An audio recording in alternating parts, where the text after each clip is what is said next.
kita teruskan mengenai energi matahari. Jadi energi matahari terakhir-terakhir ini juga banyak dibicarakan secara umum, baik di pejabat pemerintah maupun juga kalian semua, artinya masyarakat umum. Jadi memanfaatkan energi matahari. Nah, energi matahari itu ada dua, ya, artinya misalkan yang satu itu adalah energi matahari solar cell. Energi matahari solar cell itu dari panel energi matahari mendapatkan cahaya matahari, keluar hasilnya listrik. Nah, listrik nanti bisa dipakai untuk apa aja. Nah, yang satu adalah energi matahari thermal. Itu nanti juga kolektornya itu menerima radiasi matahari. Nah, itu akan dikonversi ke bentuk panas. Nah, panas itu nanti akan misalkan untuk memanaskan air. Nah, ini yang biasa mungkin Anda lihat di atap rumah dan seterusnya. Nah, itu hasilnya air panas. Yang itu misalkan dimanfaatkan untuk energi matahari.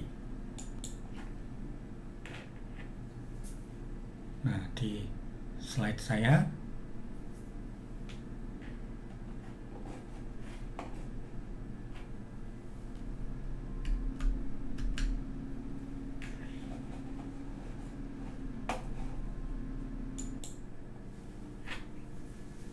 jadi di slide saya di situ tampak Indonesia mempunyai radiasi matahari rata-rata 4,8 kWh per meter persegi per day. Nah, kadang-kadang disebutkan 4,47 kWh per meter persegi per day. Itu hitungan saya. Itu rata-rata. Jadi hitungan saya itu saya bagi menjadi 3. Jadi energi matahari di Indonesia bagian barat, Indonesia bagian tengah, Indonesia bagian timur. Saya rata-ratakan hasilnya segitu. Nah, waktu saya merata-rata itu datanya itu 14 tahun. Itu saya hitung tahun 79 atau kira-kira awal tahun 80 waktu saya baru selesai S1. Berarti itu sudah cukup lama. Tapi ini masih dipakai. Ya, mudah-mudahan nanti ada yang merevisi. Walaupun sebetulnya dengan catatan bahwa ini tidak terlalu berkurang atau tidak terlalu berlebih. Nah, ini bisa dipakai sebagai patokan. Nah, kemudian ada pertanyaan juga kadang-kadang kalau nanti misalkan ada awan mendung di Indonesia, banyak awan atau mendung, itu enggak masalah. Ya. Jadi Indonesia itu terletak di daerah Khatulistiwa. Itu tertulis matahari bersinar itu relatif 12 jam satu hari. Jadi terbit kira-kira jam 6 pagi, tenggelam jam 6 sore. Ini berbeda dengan daerah-daerah yang di latitudenya atau lintangnya itu di sebelah utara atau sebelah selatan. Misalkan di lintang utara, Jepang atau Belgia, misalkan lintang selatan di Argentina atau Afrika Selatan, itu pencahayaan mataharinya itu tidak seperti kita. Misalkan pada musim dingin itu tidak 12 jam, ya, tidak seperti kita. Tapi pada musim panas itu juga artinya berbeda lagi, itu bisa lebih dari 12 jam. Nah, itu artinya bahwa kita syukuri bahwa kita relatif simetris. Pencahayaan matahari itu adalah kira-kira 12 jam di Indonesia. Nah, sekarang seperti menjadi berita-berita terakhir ini, nah tentu saja saya akan konsentrasi ke energi sel surya. Ya, energi sel surya itu jadi seperti di situ atau kadang-kadang kita sebut sebagai energi fotovoltaik, bisa menghasilkan listrik. Nah, ini listrik itu bisa untuk listrik pedesaan, untuk pompa air, telekomunikasi, untuk jalan raya, dan seterusnya. Ya. Nah, saya belajar energi surya itu dari tahun 80. Ini pemanfaatan awal-awal waktu kita masih mencoba, ya. Saya bekerja sama dengan BPPT, bekerja sama dengan ESDM. Nah, waktu itu fotovoltaik itu misalkan untuk water pumping, untuk daerah-daerah yang kering, untuk refrigerator atau vaksin, menyimpan vaksin, untuk makanan, untuk daerah-daerah remote area, misalkan untuk puskesmas ya, yang tidak dapat listrik dari PLN. Ini sangat penting untuk menyimpan vaksin. Nah, di situ ada lighting atau untuk pencahayaan di rumah-rumah. Nah, kemudian bisa juga untuk komunikasi, misalkan untuk pembelajaran di daerah-daerah terpencil, misalkan ini untuk TV biasanya waktu itu adalah dipasang di kelurahan. Nah, kemudian dari kelurahan itu penduduk situ mendengarkan TV dari situ, baru dapat pemberitaan dari pusat atau dari pemerintah. Nah, solar thermal itu juga mirip di situ, banyak penggunaan. Nah, nanti bisa kalian baca sendiri. Nah, kemudian solar radiasi tadi yang saya bilang, ini nggak saya ulang lagi, ya. Nah, kemudian ini juga ada spesifik, ya, spesifik kata-kata solar home system 50. Ini maaf, ini masih salah ya, bukan 50 kilowatt tapi 50 watt, maaf itu ada salah. Nah, di solar home system itu nanti ada 3 sistem yang artinya vital. Jadi yang pertama itu adalah modul, ada baterai, ada controller. Nah, kenapa disebut solar home system ini? Relatif ceritanya itu cukup banyak. Jadi waktu tahun 96-97, waktu itu masih pemerintahan Bapak Soeharto, pernah mencanangkan RI 1 waktu itu gunakan energi surya di seluruh Indonesia. Nah, dengan kata-kata RI 1 ini dijalankan. Nah, waktu itu coba nanti 1 kakak dicahayain atau diberi energi matahari 100 watt. 100 watt. Nah, ditawarkan ke seluruh Pemda dan seterusnya. Mereka bilang nggak mampu. Ya, nggak mampu. Karena ini harus mengangsur waktu itu masih sebulan itu 10.000 rupiah. Nah, akhirnya diturunkan menjadi 50 watt. Nah, baru mereka bilang serentak bisa. Nah, ini makanya dikatakan solar home system ini. Jadi solar home system itu nanti ada 50 watt, nanti distribusinya itu dibagi menjadi 3 lampu neon. Ya, 15. Jadi saat itu untuk daerah-daerah yang tidak terkena aliran listrik PLN sangat bermanfaat, karena mereka sebelumnya memakai lampu teplok, katakanlah lampu yang pakai minyak, padahal harga minyak waktu itu relatif mahal kalau daerahnya itu daerah terpencil. Nah, kira-kira itu cerita solar home systemnya itu seperti itu. Nah, kemudian karena waktu itu terjadi krisis politik, krisis pergantian pimpinan tinggi Indonesia, Pak Harto, nah, ini terhenti proyeknya, ya, terhenti proyeknya. Jadi itu hanya baru kira-kira 3 megawatt, padahal targetnya adalah 50 megawatt. Itu sekilas mengenai cerita solar home system. Nah, ini bagian dari solar home system itu yang sangat penting. Yang pertama adalah panel yang bagian atas itu, yang kotak-kotak itu ya. Solar panel ini adalah kuncinya. Jadi menerima energi matahari, hasilnya listrik. Listrik boleh dipakai untuk apa aja. Nah, kalau sebelah kanan itu user, artinya untuk lampu, untuk TV, untuk penerangan, dan lain-lainnya. Nah, bagian bawah itu adalah controller, atau mungkin saya jadikan satu dengan inverter. Nah, kenapa kita pakai inverter?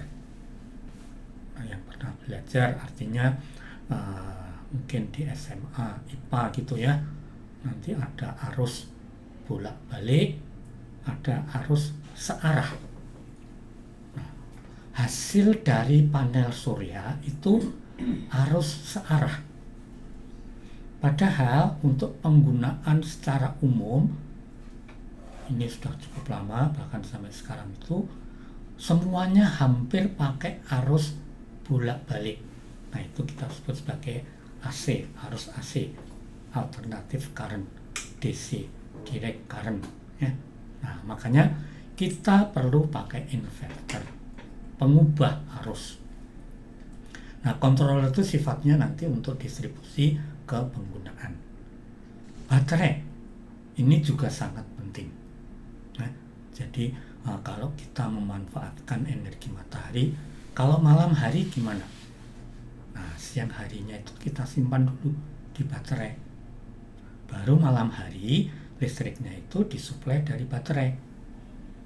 Nah, jadi itu adalah 3 hal pokok atau 4 hal pokok yang ada di energi matahari. Nah, kemudian panel surya. Panel surya itu umurnya 30 tahun. 30 tahun. Baru degradasi, itu efisiensinya turun. Baterai itu umurnya 3-4 tahun, seperti kamu ketahui kalau kamu rajin mengisi air, nah itu nanti tidak kekurangan untuk mengecas, nah itu bisa 3-4 tahun. Nah, kalau tadi itu secara kasar mengenai gambaran hal-hal pokok di energi matahari. Nah, ini saya waktu S3 itu membuat panel surya tadi, bukan panelnya. Jadi struktur energi matahari. Jadi di dalamnya itu apa sih sebetulnya? Terbuat dari apa? Kemudian caranya gimana? Dan seterusnya. Itu waktu saya mengambil S3 saya di Perancis. Nah, S2 saya itu juga ada kaitannya dengan energi matahari. Tesis saya. Jadi mengenai sistem fotovoltaik untuk memompa air laut menjadi air jernih dengan metode reverse osmosis. Saya menghitung di situ. Menghitung berapa kapasitas sampai keluar berapa meter kubik per day dari air laut. Maka di situ adalah kita menggunakan reverse osmosis. Konsep ini diterapkan misalkan di Arab Saudi itu efektif sekali. Karena harga air minum dengan harga minyak itu bisa sama. Jangan-jangan malah lebih mahal air minumnya. Nah, itu konsepnya itu seperti itu. Dan sekarang di Indonesia pun itu juga sudah dijual-belikan. Nah, sekarang kita kembali ke pembuatan sel surya ini. Nah, ini jalan ceritanya itu agak panjang. Jadi sekali lagi ini tidak saya jelaskan di kuliah saya ini. Mungkin suatu saat barangkali MOOC ini bisa kita teruskan, atau kuliah umum ini bisa kita teruskan khusus untuk mengenai penjelasan gimana menghasilkan energi untuk teknologi membuat sel surya. Nah, ini sedikit saya hanya menyinggung solar thermal. Jadi bentuknya kotak panelnya itu. Nah itu seperti Anda ketahui, misalkan di atap-atap rumah itu kan untuk memanaskan air gitu ya. Jadi ini beda sekali strukturnya, ya, beda sekali strukturnya. Jadi di dalamnya itu ada pipa-pipa seperti itu. Nah pipa-pipa itu isinya air. Misalkan satu kotak itu 1 meter kubik. Nah nanti dipanaskan dengan energi matahari, hasilnya berupa konversi energi panas, kemudian hasilnya air panas. Nah ini kira-kira seperti itu. Nah ini adalah distribusi pengembangan energi fotovoltaik. Nah saya dapat datanya itu sampai tahun 2020. Itu kira-kira waktu itu programnya kira-kira sampai dengan 620 megawatt. Nah ini sekarang saya kira ini belum sampai target ke situ ya, tapi paling tidak dari government atau dari pemerintah itu sudah ada rencana pengembangan energi sel surya. Nah, ini energi sel surya yang sekarang ini artinya dikembangkan secara lebih maju lagi.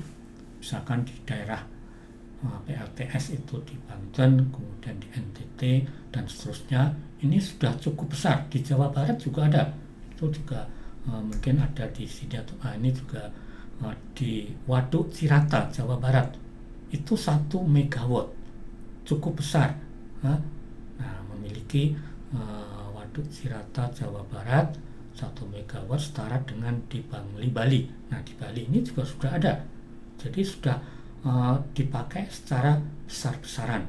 Itu penggunaan sekarang ini saya kira sudah cukup relatif banyak ya. Nah ini juga di NTT PLTS yang dibangun oleh ESDM. Nah itu rakyat di sana NTT dengan sukacita mereka mendapatkan energi listrik dari energi matahari.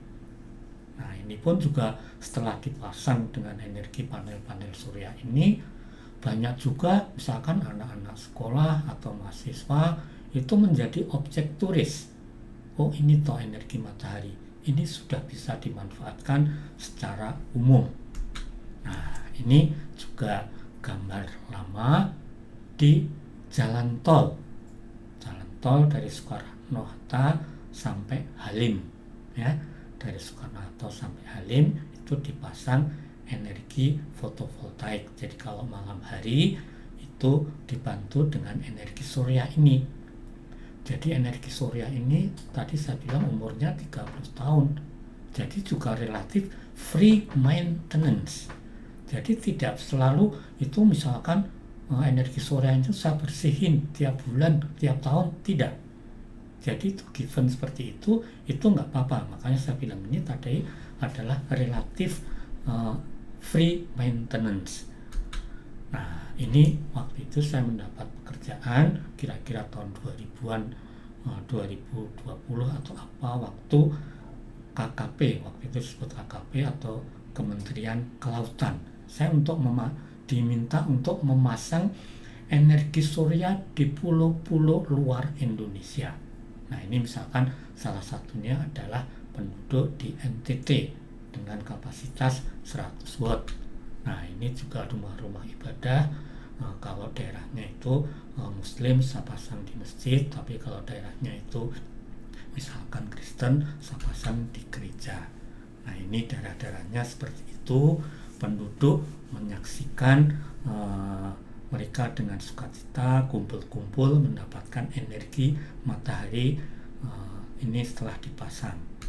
Kemudian ini juga daerah pesisir. Nah ini misalkan di daerah Cilacap itu juga saya pasang energi matahari. Cilacap itu di kampung laut di daerah Nusa Kambangan. Nah ini juga saya pasang untuk pompa air ya, pompa air di daerah-daerah nelayan. Nah ini di Nias ya. Di Nias itu bentuknya sudah lebih praktis, jadi seperti lampu seperti zaman dulu yang di bawah putih itu adalah baterainya. Jadi siangnya itu dicas dengan energi surya, malamnya bisa dipakai. Nah, ini juga sekarang dengan adanya artinya penggalakan atau di support dari pemerintah, katakanlah misalkan di waktu konferensi ASEAN itu fokusnya di ASEAN gunakan pertama adalah energi matahari. Ya, itu dulu relatif praktis, artinya juga mudah didapat dan seterusnya. Nah, seperti UI sendiri itu juga sudah menerapkan energi hijau. Ya, nah, seperti di fakultas saya, ini juga ada. Saya dari FMIPA, ya, ini juga sudah memanfaatkan energi matahari. Nah, ini di fakultas lain, fakultas teknik, ini dipasang di atas danau. Misalkan ini di fakultas kedokteran, di perpustakaan. Nah, artinya UI itu juga ikut, artinya untuk memanfaatkan energi alternatif, energi sel surya. Nah, itu adalah mengenai penjelasan energi matahari. Sekali lagi, kalau ada hal-hal yang kurang atau apa, bisa menghubungi saya. Nanti juga bisa akan saya jelaskan lebih detail lagi. Sekian dan terima kasih.